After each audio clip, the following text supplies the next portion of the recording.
começar a gravação novamente.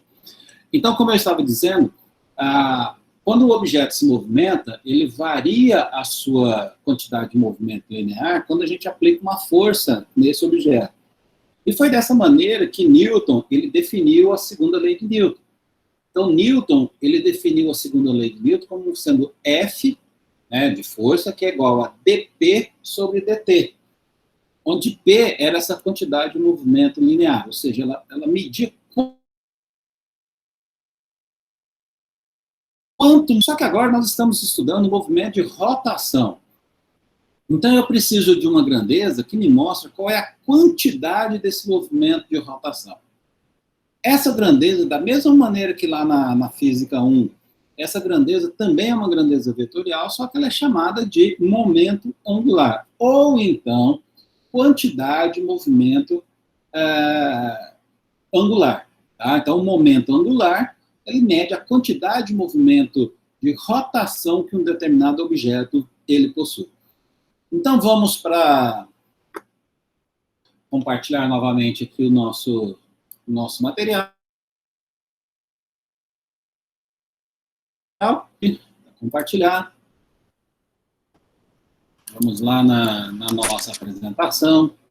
Então, para quê? Então, observem esse objeto aqui, tá? O objeto M, objeto de massa M, e ele possui velocidade. Obviamente, né, aqui tem um errozinho de, se a gente for bem criterioso, né, que é o que a gente tem que ser, aqui está faltando a setinha, porque velocidade é uma grandeza vetorial. E esse vetor R também é uma grandeza vetorial, porque a posição é o vetor posicionando em torno de um eixo. Aqui tem um eixo.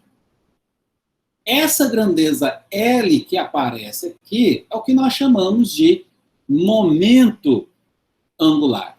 Então vamos voltar um pouquinho. Aqui estava a quantidade de movimento linear, ou simplesmente momento linear. Então eu pegava a massa desse objeto, multiplicava pela sua velocidade e obtinha uma grandeza, tá, que é uma grandeza vetorial. Uma vez que a massa é uma grandeza escalar, quando eu pego uma grandeza escalar e multiplico um vetor, eu vou caso o vetor era a quantidade de movimento linear, o L. Então, lembrando que, né, deixa eu voltar aqui, Newton, ele faz a definição da segunda lei de Newton como dP, esse P minúsculo, tá, gente? Por dt. Então, se eu substituir ali, ó, d por dt de mv, então a massa eu posso tirar da derivada, então dv por dt. Olha que interessante, quando eu aplico uma força numa massa, essa força é suficiente para variar a velocidade dele, dv por dt. Eu tenho uma variação da velocidade. E nós sabemos que dv por dt é a nossa aceleração. Então eu vou ficar com m vezes a aceleração. Isso daqui, então, gente, era o movimento translacional.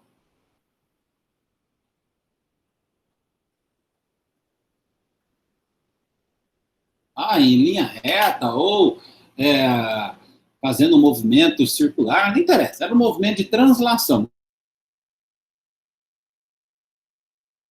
Então, nós vamos colocar uma outra grandeza que vai medir o quanto o objeto está rotacionando em torno de um eixo. Então, esse objeto tem massa m, tem velocidade v também, ó, igualzinho aqui. Só que a grandeza agora ela é chamada de L, que é o nosso momento angular. Na verdade, nós podemos utilizar o L maiúsculo ou minúsculo. Quando a gente usa o L minúsculo com a setinha, nós estamos falando do momento angular de uma única partícula. Então, aqui, ó, eu tenho uma única partícula que está movimentando a grandeza que a gente chama de momento angular em torno desse eixo. Quando a gente substitui o L minúsculo pelo L maiúsculo, é porque, às vezes, eu tenho várias partículas. Se eu colocar uma outra partícula aqui, uma terceira partícula aqui, então eu vou somando os L's. Então, a soma de todos os momentos angulares de um sistema me dá o momento angular total. Então, o L minúsculo é para uma partícula, e o L maiúsculo, nós vamos só fazer a soma de todas as partículas. Tá bom? Então, essa é a grandeza, essa é a nova grandeza que nós vamos estudar. E se vocês observarem, gente, você pode utilizar a regra da mão direita, né? Vocês podem tentar aí, enquanto eu vou falando, vocês vão vendo aí na figura. Quando a gente usa a regra da mão direita, nós vamos definir uma grandeza vetorial, tá? Que é a próxima transparência. Então, vamos passar para a próxima transparência. Está aqui, ó. O movimento que essa partícula tem associada a um objeto em movimento de rotação. Então, o objeto em rotação, ele possui um certo movimento. E quem mede essa quantidade de movimento? É chamado momento angular. O momento angular, então, ele é definido por essa grandeza que está aqui, ó. Então, L é igual a R vetor P. Vamos voltar aqui, ó, na figura. Se a minha partícula tem velocidade e tem massa, é porque ela tem quantidade de movimento. Então, se eu pegar esse vetor, vou ter, então, o meu vetor L. Então, essa é uma outra diferença que nós temos entre o momento linear e o momento angular. O momento angular, ele é uma grandeza vetorial, o momento linear, perdão, é uma grandeza vetorial, mas ela vem de um escalar que multiplica um vetor. Já a nossa grandeza momento angular, o L, ela também é um vetor, mas ela vem do produto de dois vetores, que é o chamado produto vetorial. Olha, outra aplicação lá da geometria analítica, da GA. Então, nós já trabalho, e agora nós estamos fazendo produto escalar aqui no nosso momento angular. Como eu estava dizendo para você, a gente pode utilizar a regra da mão direita para descobrir qual é a direção desse vetor L. Se vocês lembrarem, a regra da mão direita, a ponta dos dedos vai na direção do vetor do primeiro vetor, que seria o R. Tá? E a palma da mão vai na direção do outro vetor, que é o caso do vetor P. Ou se você substituir, como eu fiz aqui, né? Eu substituí no lugar do P, eu coloquei R, ó, a ponta dos dedos vai na direção do vetor R e a palma da mão virado pelo vetor V. Vamos voltar na figura anterior. Então, se eu colocar a ponta dos dedos aqui e girar a palma da mão na direção do vetor V, vocês vão ver que o dedão de vocês vai estar apontado aqui na direção do vetor vermelho, que é o nosso vetor L. Vocês podem testar isso na casa de vocês agora. Ó. Coloque a ponta dos dedos na direção do vetor R, tá? Gira a palma da mão na direção do vetor V, é como se o vetor V estivesse entrando para dentro da tela. O seu vai estar apontado para cima. Então, é dessa maneira que nós determinamos o vetor angular. Bom, pelo menos a direção e o sentido dele. Obviamente, como aqui é um produto vetorial, nós podemos calcular o módulo desse L da seguinte maneira. Ó. colocar aqui na caneta novamente. Né? Ó, o módulo do vetor L, ele pode ser calculado da seguinte maneira. M continua a mesma, na mesma posição. Aí eu pego o módulo de R. Então, somente R. Eu tirei a setinha. Vezes seno do ângulo entre eles. Então, eu posso calcular o módulo desse momento angular dessa maneira. Existem outras maneiras, mas, por enquanto, essa daqui me basta. Bom? Muito bem. Conhecido essa grandeza, nós podemos escrever agora a segunda lei de Newton para as rotações, né?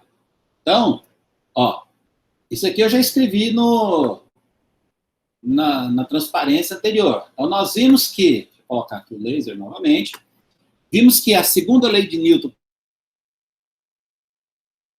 para na forma. Então, força resultante é igual a dP por dt. Já vimos isso, eu escrevi aqui atrás, ó. Foi demais, tá aqui, ó. Mas eu estou escrevendo novamente ela aqui. Então, agora, eu posso relacionar essa expressão aqui, ó, de uma maneira muito parecida na rotação. Então, isso daqui é lá na translação, agora eu vou escrever essa mesma equação aqui, só que em termos das grandezas de rotação. Então, se a força é a responsável pela translação, na rotação, quem é a responsável é quem? O torque.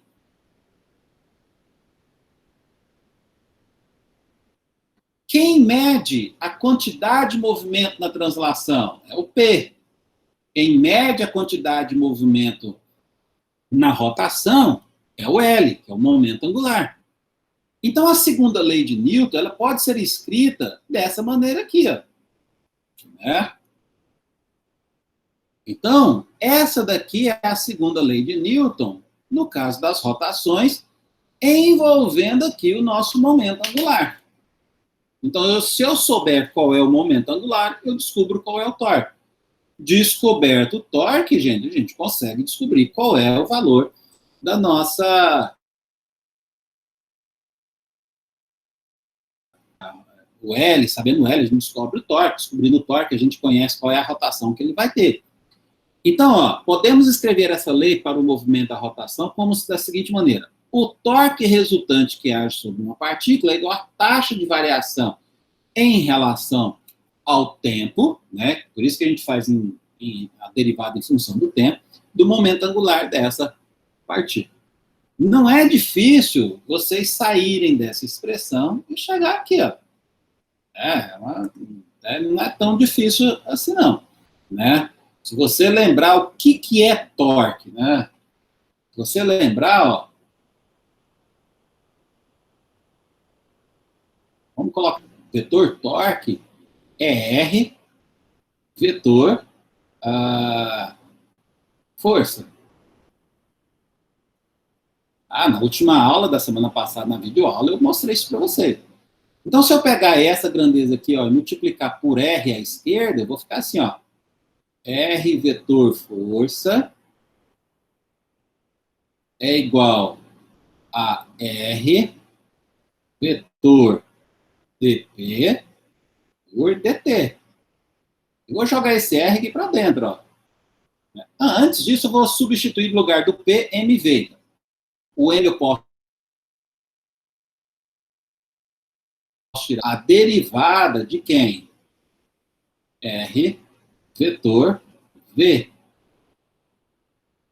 dividido por dt. Mas R vetor V, ó, A vezes M, é o nosso próprio L. Então, M, R vetor V é o nosso próprio L. Então, isso daqui vai ficar igual a BL por dt. E R vetor V é o nosso torque. Então, isso daqui é o torque. Né? Mas só vou escrever aqui. É igual a dl por dt. Então, vocês viram que a demonstração é muito simples, é uma maneira bem tranquila de se fazer essa demonstração. Bom, qualquer dúvida, liga o microfone aí e chama. Então, como eu disse lá atrás, ó, para um sistema de partícula, nós temos que o torque externo resultante, ou seja, o TR, que age sobre um sistema de partícula, é igual à taxa de variação em relação ao tempo do momento angular total L do sistema. Então, o torque resultante é igual a que o momento angular total L maiúsculo do sistema, em relação à origem, é dado pela soma vetorial de todos os torques L. É bom lembrar que L é um vetor, por isso que a gente faz a soma vetorial, tá? Não é a soma algébrica, não. A soma algébrica somente é possível quando o ângulo entre os vetores é de 0 graus. Aí vocês lembram. Beleza? Já que nós falamos de conservação de energia, que gerou aquela questão do trabalho teorema energia cinética, vamos falar da conservação do momento angular.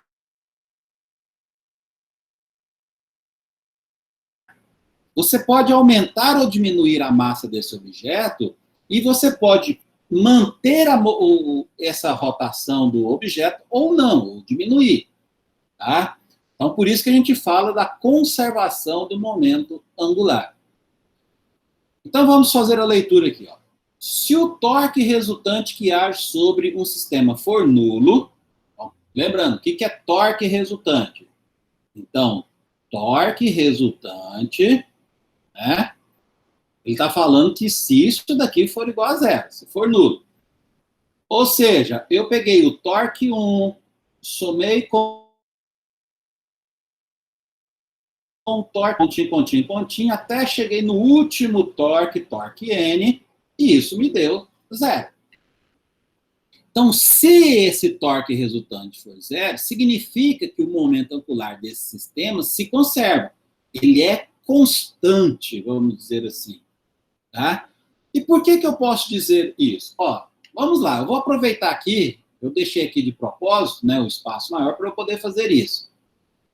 Lá na transparência posterior, né, que nós voltamos, está falando que isso daqui é 0. Ó. Então, ó, 0 é igual a dl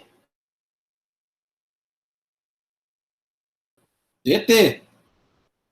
Muito bem. Lembre lá do cálculo 1. Qual é a condição do L? Quanto deve valer o L? Tá?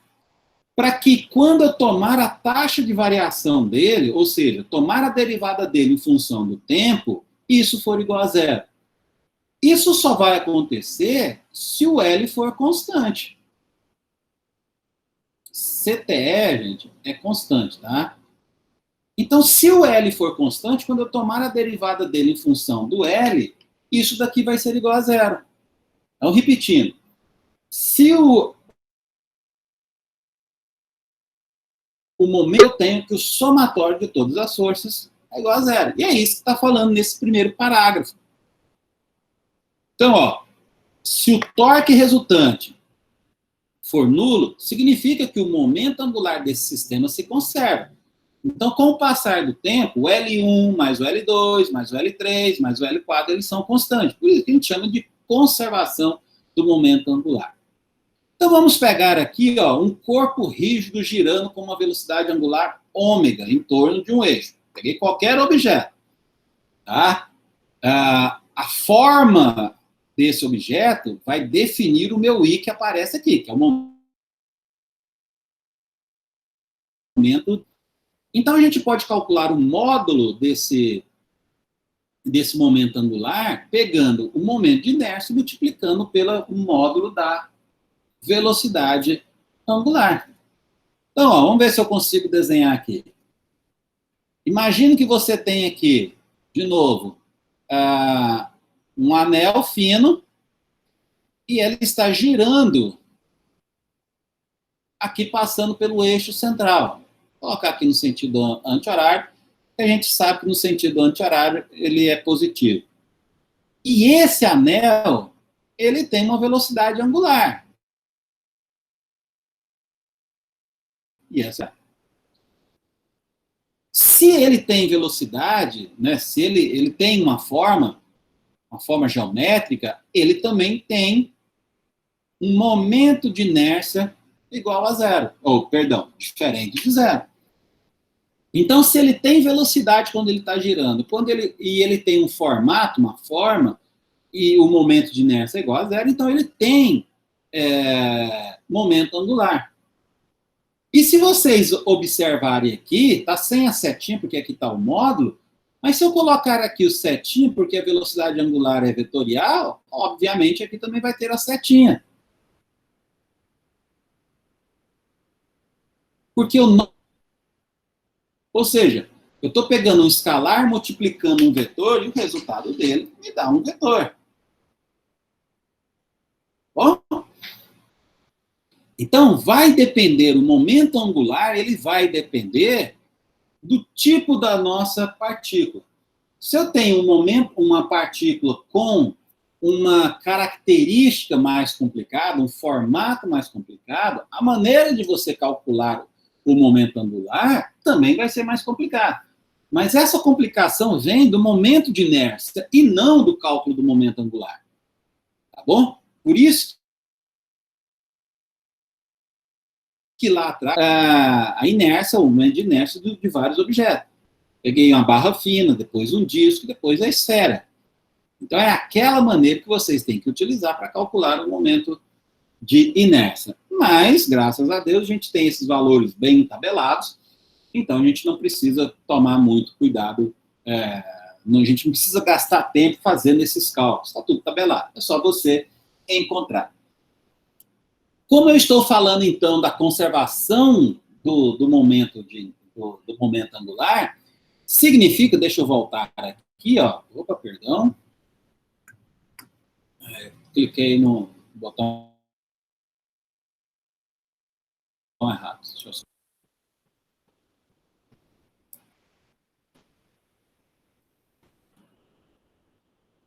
Não, voltei. Então, aqui, ó, como eu estou falando da conservação do momento angular, eu sei que o L final, eu vou colocar em módulo, tá? É igual ao L inicial. Porque lá atrás, né, nessa transparência aqui, ó, eu mostrei que o L é constante. Então, por isso que eu posso escrever dessa maneira daqui. Então, vamos passar aqui para a próxima transparência. Então, para esse corpo rígido, a lei da conservação da quantidade de movimento, ou seja, o ar pode ser escrita como essa maneira. Vamos aproveitar e colocar aqui também, ó. Então, eu vou ter aqui em cima o L inicial, e isso daqui igual ao L final. Lembrando que aqui eu tenho o momento de inércia e a velocidade angular. Do lado de cá, eu tenho o momento de inércia final e a sua velocidade angular final também. Então, observe o seguinte. Imagine que você tenha um sistema, uma esteira, por exemplo, né?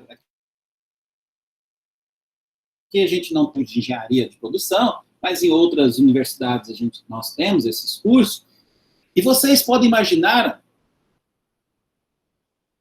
a seguinte situação. Imagine uma esteira, e por essa esteira, vários carrinhos vão passar por ela.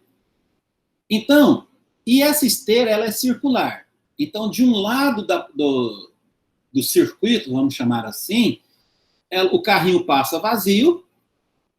Então, se ele passa vazio, ele tem uma determinada massa. E aí, quando ele vai se movimentando ao longo do percurso, ele vai recebendo massa. Ele vai carregando esse carrinho. Tá bom? Então, ele pega, por exemplo, na indústria, ele pega restos de alguma produção e depois vai descartar em outro ponto do nosso sistema lá, do nosso circuito. Independente. Então, a massa vai ser variável. Como a massa vai ser variável, ele vai interferir aqui, ó, no momento de inércia. Porque o momento de inércia, independente de como que a gente calcula, ela é dada por essa expressão aqui, ó, R ao quadrado, né? dm. Então, se a massa vai variando, eu vou ter... Então, por isso que eu tenho o I inicial e o I final. Vamos imaginar que a massa aumenta. Então, se a massa aumenta, o meu momento de inércia aqui vai aumentar. Agora, para o meu sistema permanecer constante, consequentemente, a minha velocidade angular tem que diminuir. Então, quando você vai carregando as gôndolas, né, os carrinhos, ele vai diminuindo a sua velocidade angular. Porque aí você tem que compensar, então, para você manter as suas engrenagens funcionando. Então, esse é um dos exemplos da quantidade de movimento angular.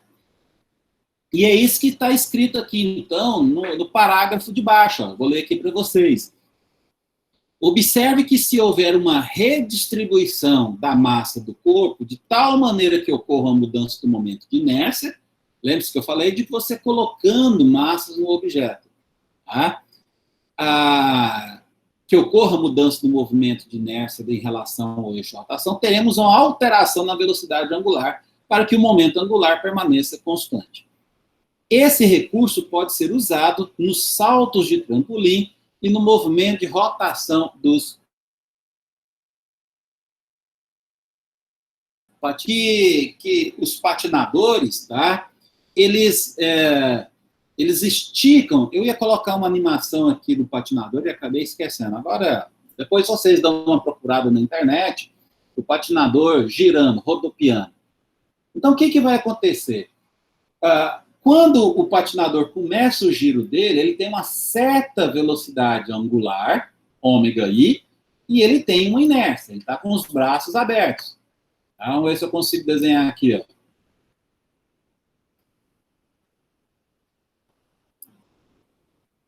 Então, o patinador, ele tem uma certa...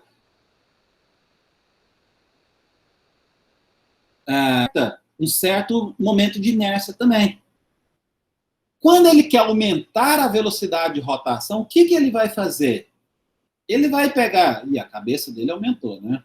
Ele vai pegar os braços e vai diminuir a posição dos braços. Ou seja, ele vai trazer os braços para junto dele.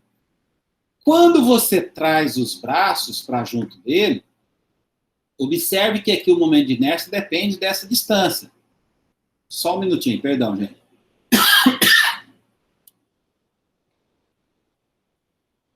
A tosse não é da Covid, não, tá? A tosse é da garganta. Quando você pega os braços e joga para perto do corpo, você está diminuindo o momento de inércia. Então, aqui agora, eu vou ter uma diminuição do momento de inércia, e para manter a conservação do momento angular, eu tenho que aumentar a velocidade. Então, aqui você tinha uma velocidade inicial, você vai passar a ter uma velocidade angular final maior. Então, esse é o truque que os patinadores utilizam. O pessoal que salta em trampolim, faz aqueles saltos ornamentais no trampolim. Esse é o truque que eles utilizam, a maioria, obviamente, não. E eles não estão lá para aprender física mesmo, eles têm que fazer o movimento correto. Então, quando eles querem fazer mais giros e mais rápido esse giro, ele usa esse truque de você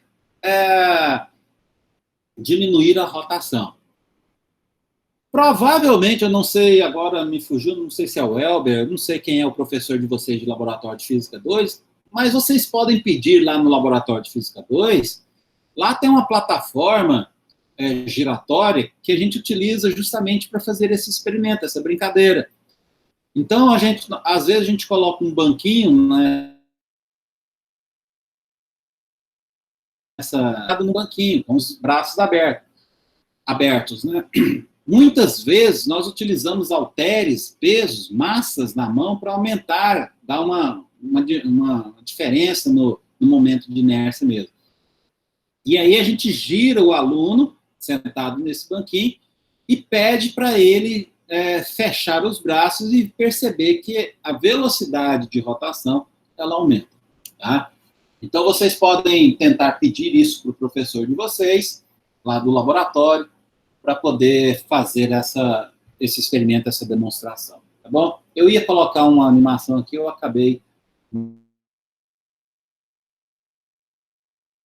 me esquecendo para as aulas. Bom? Muito bem, com isso nós podemos fazer alguns exercícios agora envolvendo o cálculo desse momento angular. Acho que são 3 exercícios que nós vamos fazer. Deixa eu só ver aqui, 1, 2, 3. E depois a gente ia falar sobre a condição de equilíbrio, né? Que eu preparei a aula também para falar sobre a condição de equilíbrio. Mas talvez seja muito material para hoje, tá? Talvez eu fale sobre as condições de equilíbrio e deixe para fazer exercício sobre condições de equilíbrio na próxima aula. Eu coloquei bastante exercício. Quando a gente terminar o exercício, eu vejo com vocês qual é a disposição de vocês. Porque essas aulas remotamente, né, essas aulas pela internet, tem seus problemas, né? Aliás, deixa eu dar uma olhada aqui. Eu interromper aqui por 1 minuto. Tá? Para ver como é que vocês estão, né? Tem que dar uma olhadinha aqui para ver se tem alguma perguntinha. Não tem nada aqui. Tá dando para acompanhar legal, gente? Vocês estão conseguindo acompanhar direitinho? Claro que a dinâmica na videoaula é mais difícil, né? Mas a gente está tentando.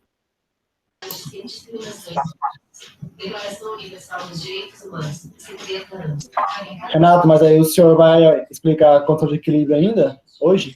Vamos fazer os exercícios sobre o momento de angular, e aí quando a gente terminar os 3 exercícios, aí a gente vê se a gente faz a condição de equilíbrio ou não, tá? Se não fizer, na próxima aula a gente fala sobre isso, mas sem pressão, sem preocupar com isso. Então vamos fazer os exercícios, eu vou voltar lá para os exercícios para mostrar para vocês. Bom, ao final dos exercícios a gente vê se a gente vai para a condição de equilíbrio ou não.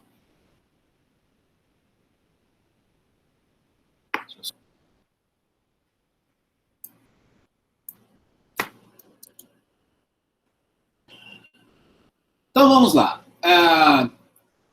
Nesse exercício, ele está dividido em 2 partes, parte letra A e letra B, e ele me fala o seguinte: em um certo instante, então é algo pontual, né, factual, ali naquele instante eu bati uma fotografia do meu sistema como um todo. Naquele instante eu tenho uma força, e essa força, ela tem o valor de 4 newtons apontados apenas na direção J. Então, é uma força sistema 3D, que é o caso desse exercício, mas a força está somente ao longo do eixo Y. E essa força está agindo sobre um objeto de 0,25 kg de massa, cujo vetor posição é dado por R igual a 2 metros na direção I, menos 2 metros na direção K. E cujo vetor velocidade é dado por menos 5 na direção I e mais 5 na direção K. Então, eu tenho uma força na direção do eixo Y, o vetor posição no plano XZ e o vetor velocidade. Tá bom? Então, boa história, né? Lembrar lá dá um pouquinho da geometria analítica, é sempre bom nesse momento. O exercício pede, em relação à origem, em termos dos vetores unitários, então eu não vou calcular o módulo, eu vou deixar, é uma grandeza vetorial, é um vetor que nós vamos calcular. O momento, ele pede para calcular o momento angular, lembrando que o momento angular, ele é dado pela letra L.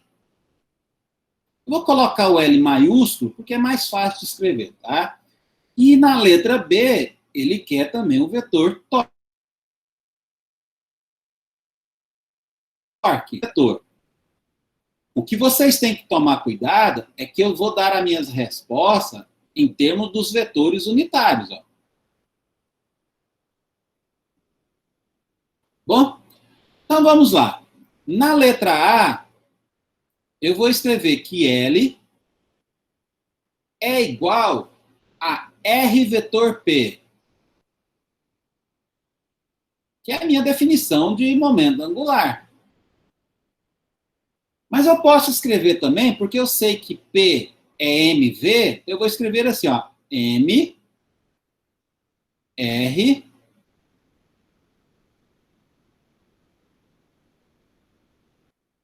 então eu preciso resolver esse produto vetorial aqui, ó. Cada professor ensina a calcular o produto vetorial de uma maneira. Eu vou usar a maneira que eu ensino meus alunos de Física 1, da maneira que eu ensino meus alunos de Física 3, da maneira que eu ensino meus alunos de GA a fazer. É uma maneira que eu acho que é bem interessante. Tá? Se não for da maneira que vocês usam, vocês podem utilizar a maneira que vocês aprenderam. Então, eu vou escrever assim, ó, M, tá ela aqui. Como é que eu vou escrever esse produto vetorial?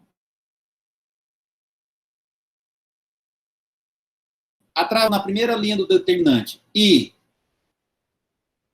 J e K. Na segunda linha, vem as componentes do vetor R, que é esse daqui. O vetor R, eu tenho componente 2 ao longo do eixo I, ó, do eixo X, tá ele aqui, e menos 2 no K. Então, eu venho aqui, ó, menos 2 no K. Obviamente, ele não tem componente J, então eu coloco um zero aqui. Depois vem o vetor... Ah, gente, desculpe, né? Eu ia substituir aqui, ó. Aqui.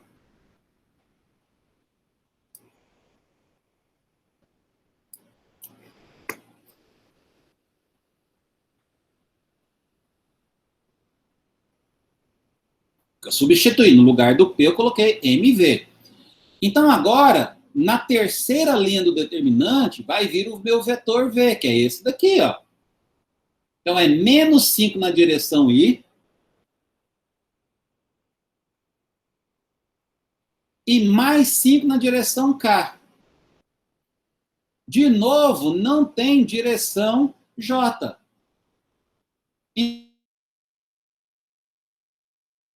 Então, eu tenho... Esse determinante é tranquilo de resolver. Ó. Vou colocar aqui, mudar a cor da caneta. Porque o truque que eu uso é o seguinte, ó. Eu repito as duas colunas.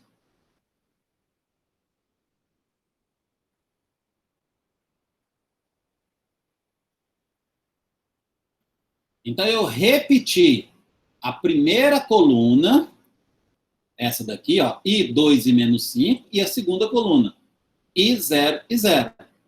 Agora eu faço o produto, né? Então, ó, vai ficar na diagonal principal,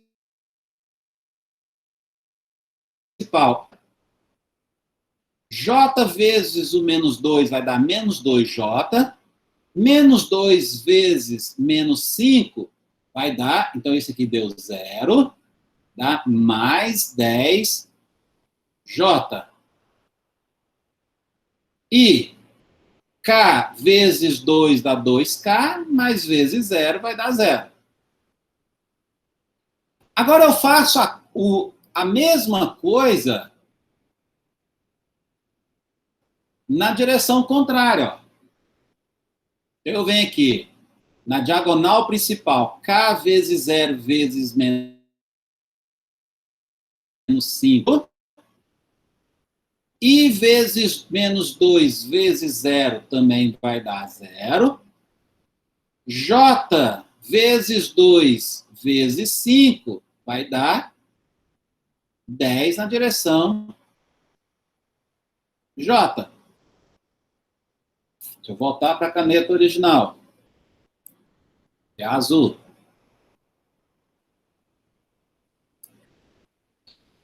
Então, agora, gente, eu posso escrever assim, ó, L é igual, a massa vale 0,25. Aí eu coloco aqui um parênteses. O que eu vou diagonais do lado direito? Então, é positivo, ó. Então, 10J. Aí, menos, esse menos é da equação, então é o lado direito menos o lado esquerdo. O lado esquerdo deu positivo também, então vai ficar menos 10J. 10 menos 10J, 10J menos 10J vai dar 0, 0 vezes 0,25, então L é igual a 0. Se você for criterioso, não precisa, mas se você quiser, então aí, mais 0 na direção J, mais 0 na direção caixa.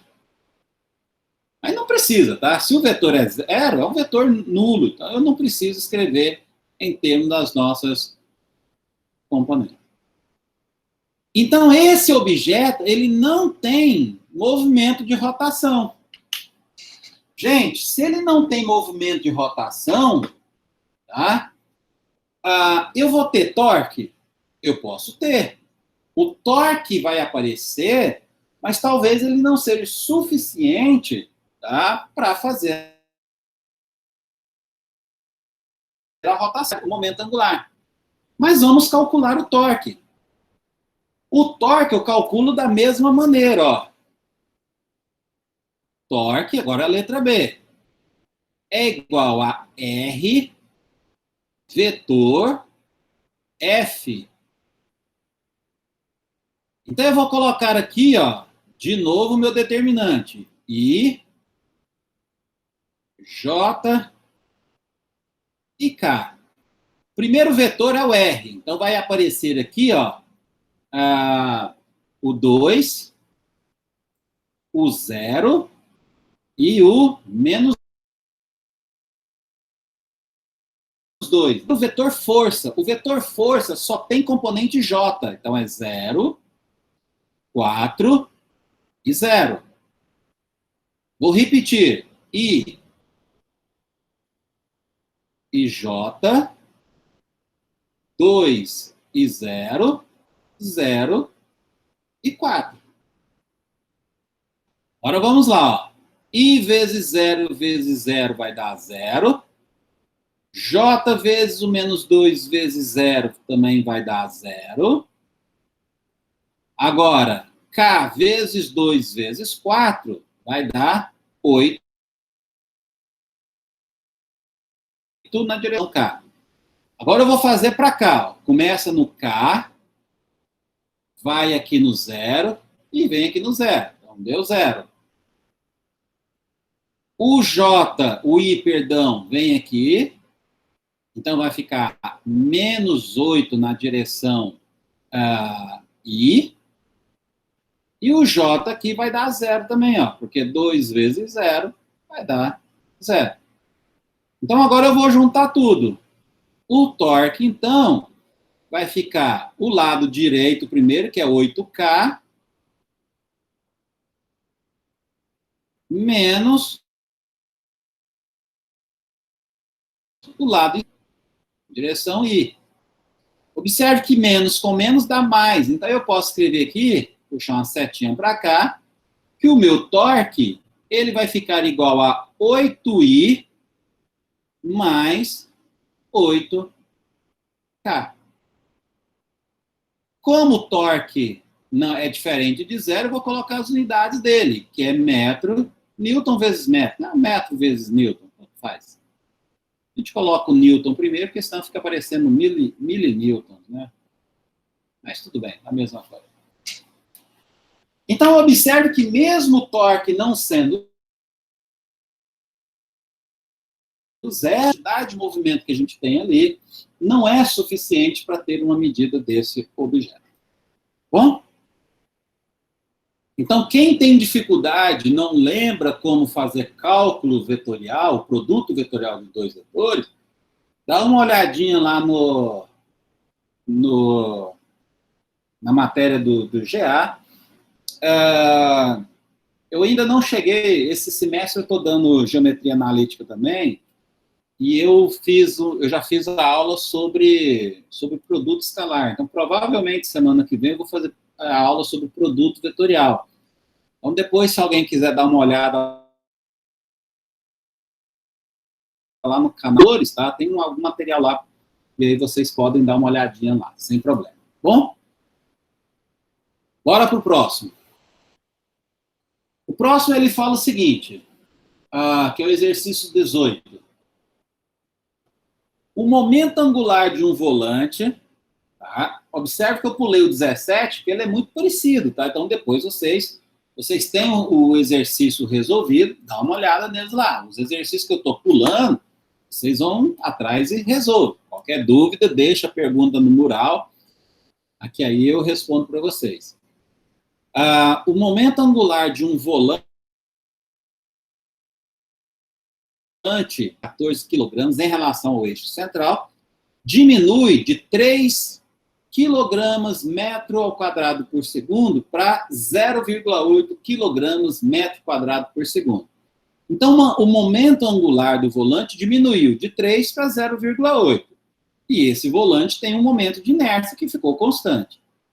E ele gastou 1,5 segundo para fazer isso. Aí o exercício pergunta, qual é o módulo do torque médio em relação ao eixo central que age sobre o volante durante esse período? Eu quero o valor, o módulo dele, eu não quero saber qual é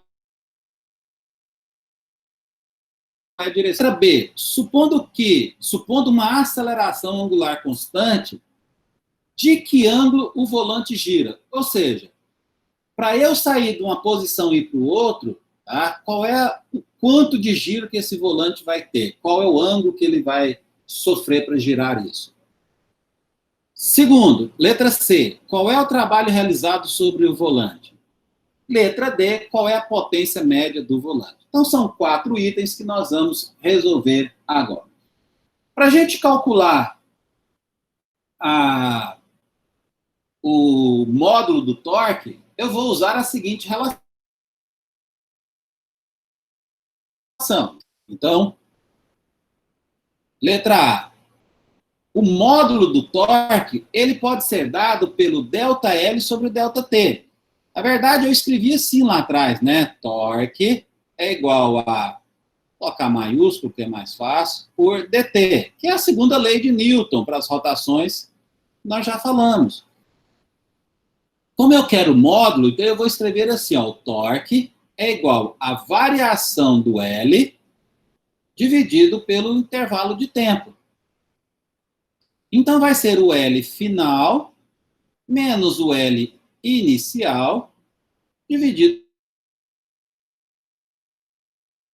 pelo tempo. Tudo isso eu tenho, ó, L final, L inicial. Então, vamos substituir. O L final vale 3, 0,8 menos 3, que é o L inicial, e eu vou dividir isso daqui por 1,5. Então, fazendo essa conta, nós vamos chegar no torque negativo, menos 1,47. Já fiz essa conta aqui no papel ao lado, tá? Por isso que o resultado está saindo assim rápido. Sou bom de conta de cabeça, não. Então, o torque daqui é de... Esse sinal aqui, gente, só está indicando para que lado o volante está girando. Então, se você lembrar aqui, ó, vamos pegar um volante de automóvel, aqui está o centro, vamos pegar um volante de 3 raios, né? Mais ou menos isso daqui. Como o torque é negativo, significa que ele está no sentido horário. Então, por isso que o torque ele é negativo de cá. Se o torque fosse positivo, o volante giraria nesse sentido. Torque positivo.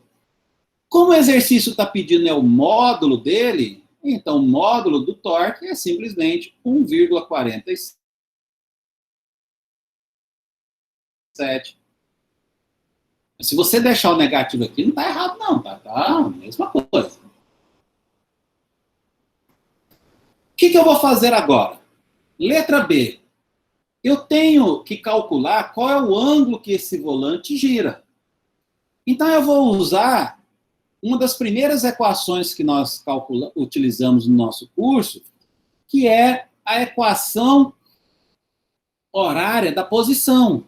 Obviamente, para o movimento angular. Então, θ, ele é igual a ômega zero, que é a velocidade angular inicial, vezes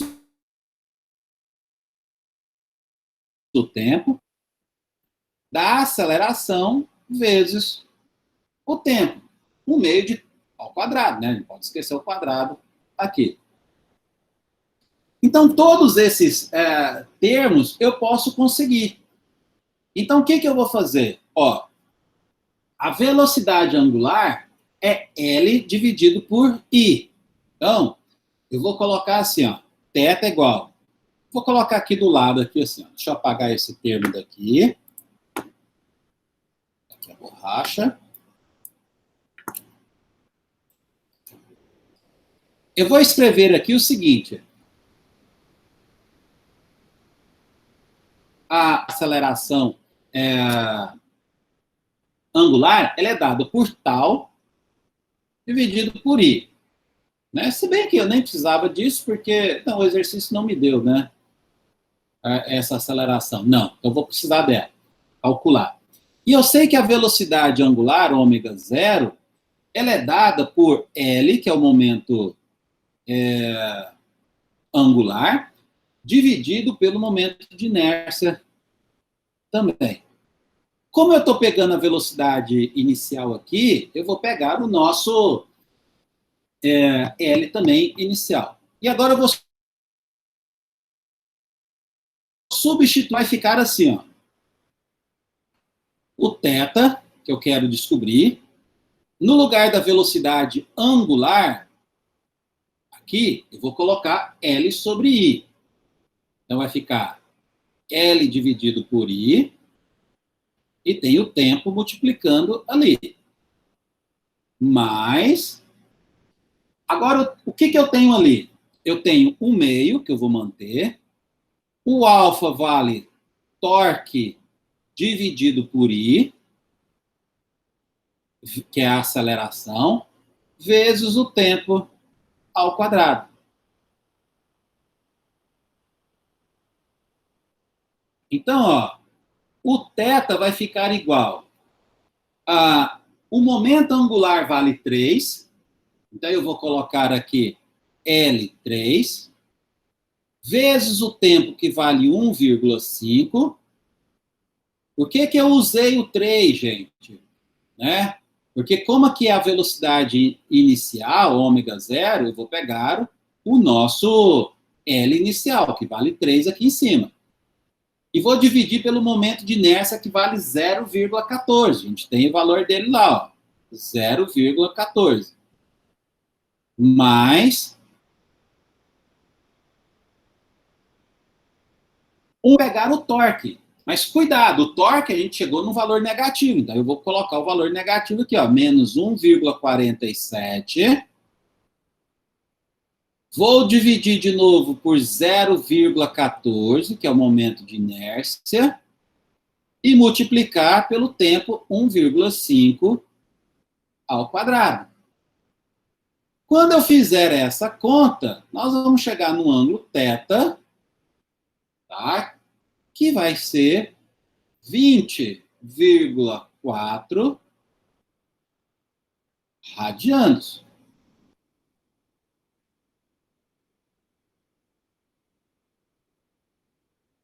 Dado, né? Pelo menos esse item. Item C. O item C, ele pede para a gente calcular qual é o trabalho realizado sobre o volante. Então, o que eu vou fazer? Ó, trabalho é igual ao torque vezes o ângulo θ. Força vezes o deslocamento angular. Então, torque no lugar da força e o θ é o deslocamento angular. Então, eu vou ficar com... Como eu vou calcular o módulo desse trabalho, tá? A gente não precisa ficar muito preocupado com isso, não. Eu vou colocar 1,47. Se você colocar o negativo, é porque você sabe que esse trabalho é realizado sobre o volante, não pelo volante. Se você colocar o positivo, seria um trabalho realizado pelo volante, tá bom? Então, por isso que é só essa diferença. E vou multiplicar pelo ângulo que nós acabamos de achar, 20,4.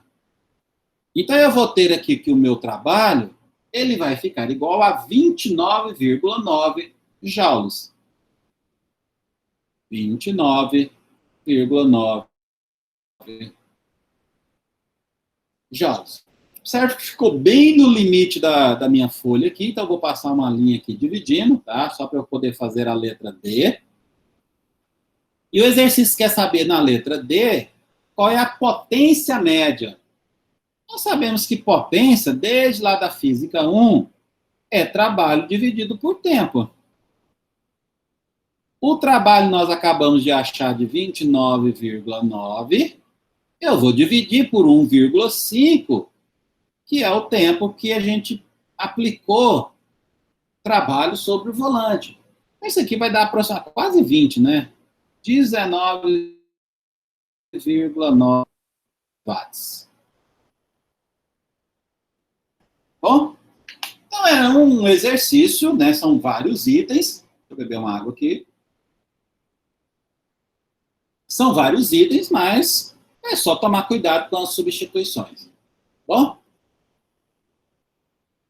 Lembre-se que depois eu vou gravar essa aula está sendo gravada, eu vou disponibilizar depois para vocês lá no YouTube, né? Eu coloco o link lá no Classroom.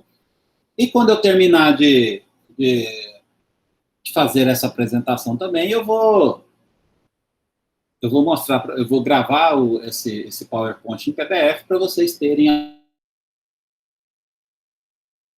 acesso. Vamos para o nosso último exercício, tá? Já são 10 horas.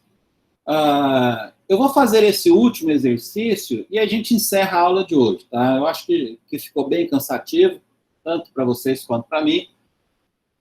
O uso da caneta demora um pouquinho mais, a gente tem que fazer com mais cuidado. Ainda tem essa questão do som ficar picotando para vocês, que deve ser terrível aí para vocês ficarem ouvindo o som picado, né, quando eu estou escrevendo. Eu vou tentar resolver isso o mais breve possível. Então, vamos fazer esse último exercício, né, que é o exercício do que eu estava falando para girar sobre uma plataforma. E aí ele vai envolver a conservação do momento angular, além de a energia cinética, né, etc. Então, vamos lá. Ele fala o seguinte: uma pessoa está em pé sobre uma plataforma que gira sem atrito com uma velocidade angular de 1,2 revoluções por segundo. Bom, seus braços estão abertos e ela segura um tijolo em cada mão. Não um halter, uma massa, né? Colocou tijolo só para falar que está com as massas a mais ali. O momento de inércia do sistema formado pela pessoa, os tijolos, a forma é de 60 kg vezes metro quadrado. Então, ele já me deu o momento de inércia do sistema todo. A gente não precisa calcular da pessoa, somar com o do tijolo, somar com da plataforma. Não, eu tenho um sistema todo que está girando e aquele sistema eu tenho esse momento de inércia. Se ao mover os braços a pessoa reduz o momento de inércia do sistema para 2 kg, então era 60, eu vou baixar para 2. Olha, se eu estou baixando o meu momento de inércia, eu tenho que aumentar a minha velocidade, que era de 1,2. Então, quanto será que eu vou aumentar? Então, a gente vai fazer essa. Qual é a nova velocidade angular da plataforma? Letra B. Olha, antes de ler o item B, né? Se o movimento, se o sistema está girando, ele tem uma energia cinética. Eu vou chamar essa energia cinética de energia cinética inicial. Depois que eu faço essa mudança, a velocidade provavelmente vai aumentar, pelo que a gente está analisando, ele vai ter uma outra energia cinética, que eu vou chamar de KF, energia cinética final. E é isso que o exercício pede na letra B. Qual é a razão entre a nova energia cinética, ou seja, a final, dividir. Então, bora lá fazer os exercícios. Na letra A, então, eu vou utilizar a conservação da quantidade de momento angular, ou seja, L final tem que ser igual a L inicial. O L final é I final vezes ômega final. E o inicial é a mesma coisa, ó. I inicial vezes o ômega inicial. Agora é só pegar os valores que nós temos. Aumentou, cadê? Sistema formado, passou para 60, né? O momento de inércia passa para 60. Então, vamos colocar aqui, ó, 60. Vezes a velocidade final que eu quero descobrir. O momento de inércia inicial é de... Cadê? Não, perdão, gente. A final que vale 2, né? O momento de inércia final vale 2 e o inicial é que vale 60. Coloquei errado aqui.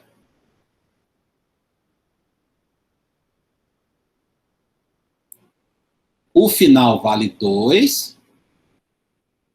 Tá? Esse é o problema de eu não escrever os dados, né? Eu sempre escrevo os dados aqui na canetinha, não estou escrevendo. E aqui eu tenho 60 vezes a velocidade inicial, que é 1,2 revoluções por segundo.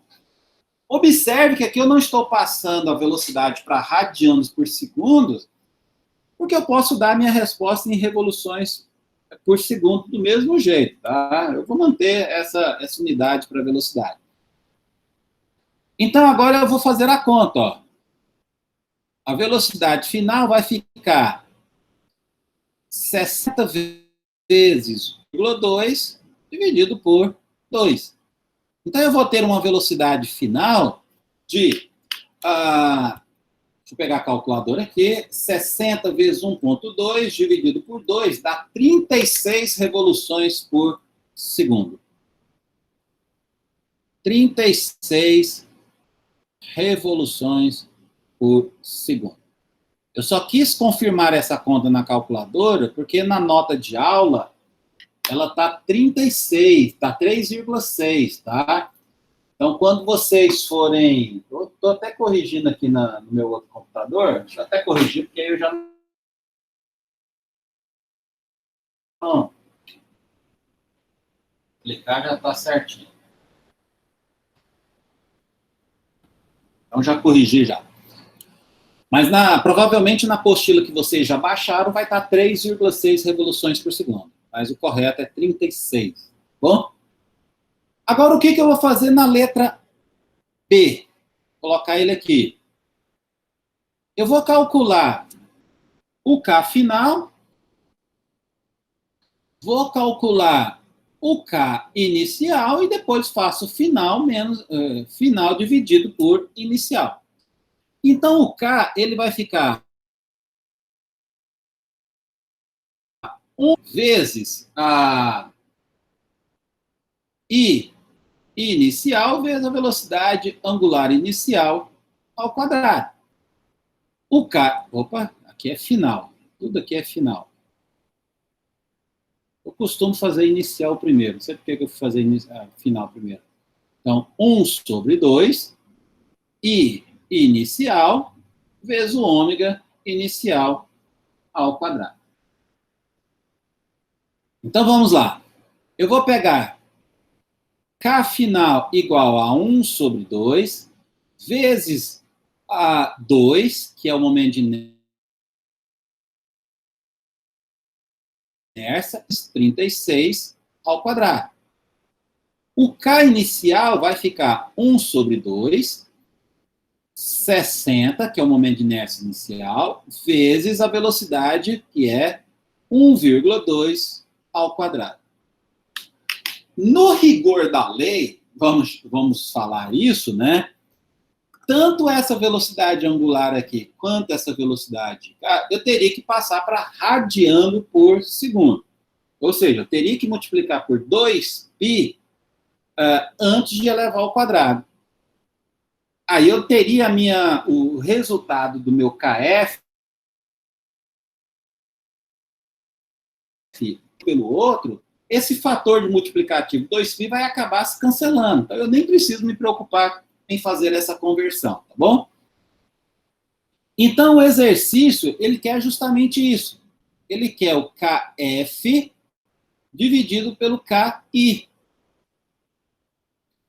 Esse KF, eu vou fazer a conta e colocar aqui, vai dar o seguinte, ó. Aquele 2 cancela com 2, então 36 elevado ao quadrado vai dar 1.296. 1.296. Eu não vou colocar unidade, porque eu deveria multiplicar por 2π para poder colocar em joule, tá? Divide aqui por 2, vai ficar 30.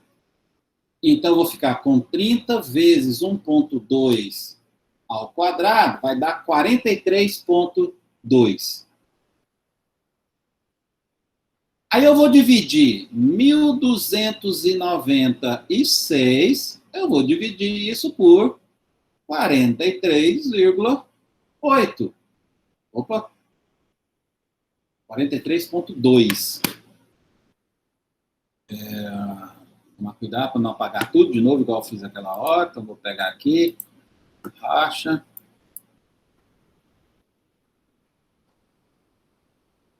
Então, 2. Aqui é um 2, tá, gente? Então, fazendo essa conta, 1.296 dividido por 43,2, eu vou chegar num valor de 30. Então, KF dividido por KI é igual a 30. Ou seja, a energia cinética, do objeto, eu vou mudar aqui também, porque na apostila está 3, tá? Eu já vou fazer a correção aqui, tá? Mas a energia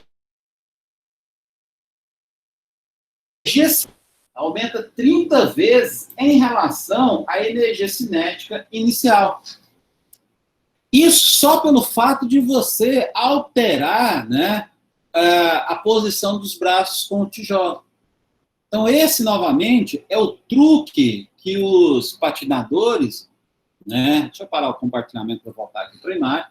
Esse é o truque que os patinadores utilizam para fazer aqueles giros cada vez mais rápido que nós temos. Bom? Alguma dúvida, alguma pergunta? Então, nós vamos parar por hoje. São 10h10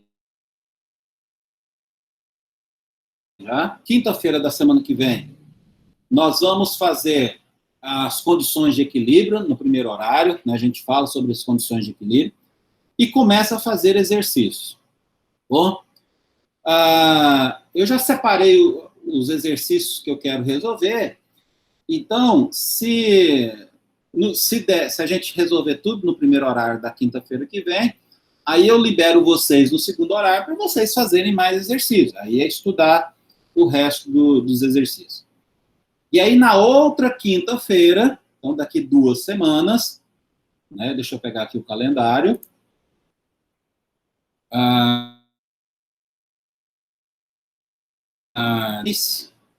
Dia 30 de abril, nós vamos fazer, então, a nossa primeira prova.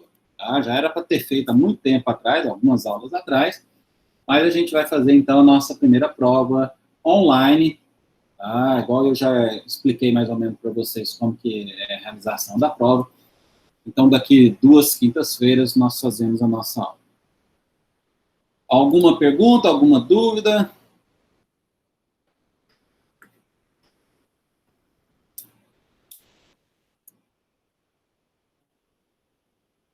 Isso. Se vocês não tiverem nenhuma dúvida, gravação.